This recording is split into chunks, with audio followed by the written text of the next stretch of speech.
Wow. Ang masasabi ko lang po talaga is, wow, thank you Lord. Kasi I've been praying for this simula po nag-start talaga ako sa showbiz. And napakalaking blessing po talaga na ganitong suporta at pagmamahal yung natatanggap namin, natatanggap ko galing sa mga tao sa outside world. Nakakatuwa po, sobrang overwhelming, talagang nakakabigla, nakakalula. But at the same time, unti-unti ko naman na po napoprocess kasi slowly pinapaintindi naman din po ng mga tao sa akin kung paano nila ako minahal, kung ano yung mga minahal nila sa akin.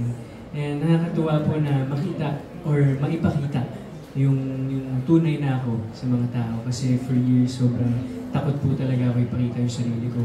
For years, sobrang talagang merong nag-hold back sa akin para ipakita yung confidence ko. Sobrang introvert po talaga. Kaya nakakatuwa na makita na natanggap ako ng tao sa totoong ako, sa totoong personal. Mika, thank you sa question. Actually, ang ganda po ng tanong nyo. Kasi, opo, may mga nakakakilala po sa akin before ako pumasok ng bahay ng kuya. Pero tulad po nung sinabi ko kanina, sa ibang paraan po kasi siya. Yun nga po, controversial po ako. And sobrang misunderstood din po. And sobrang laking bagay po ng PBB sa akin para mapakita ko po talaga kung sino po ako sa taong bayan. And sobrang tuwa ko po kasi pagkalabas, ay na-expect ko po kasi talaga is ganun pa rin. Kung ano yung pagkakakilala nila sa akin. Especially nung nakuha ko yung red flag. Then, nagulat po ako pagkalabas ko na iba na po yung perspective ng tao sa akin. Kaya sobrang grateful ko po. Hindi lang po sa PBB. Siyempre, kana Miss Annette, kana Miss Joy, kana Miss Boss Vic. Sa Sparkle po na unang nagtiwala talaga din po sa akin. Kasi kung di din po dahil sa kanya, hindi din po na ako makakapasok sa PBB. And yun po, pangarap ko din po kasi talaga yung PBB ever since. Kaya maganda po siyang platform para mapakilala po yung sarili namin. Hindi lang po ako, kami po lahat ng housemates. And tulad po nung sinabi ni Shuvi, lumabas po kami na napakarami pong sumusuporta nagmamahal sa amin. Speaking of marami nagmamahal, viral yung singing videos mo sa YouTube. Pakwento ano yung story behind those and ano na yung update sa album mo? Ay, thank you po.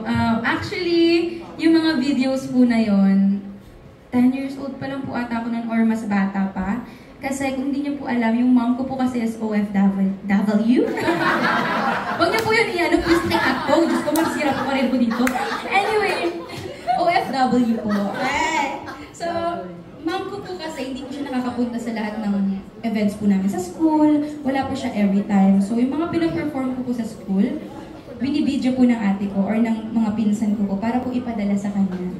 Kasi po, through that, mapapanood niya po yung performance ko ng siya lang po or solo niya and malapit. Kaya po, para po talaga sa nanay ko po lahat ng videos na yan. Meron pa po rin umaarte ako, pero huwag niya na pong hanapin, Diyos ko Opo, yung album naman po, niluluto na po. And sobrang excited ko po. Nandun po ang sino nga ba siya? Ay, pwede na pong sabihin. Pwede naman. Pwede, ayun, opo. Nasabi ko na wala nang bawian eh. Thank you po. Thank you so much, Miss Kate. Alright, wait lang. Marami pa tayong kwentuhan.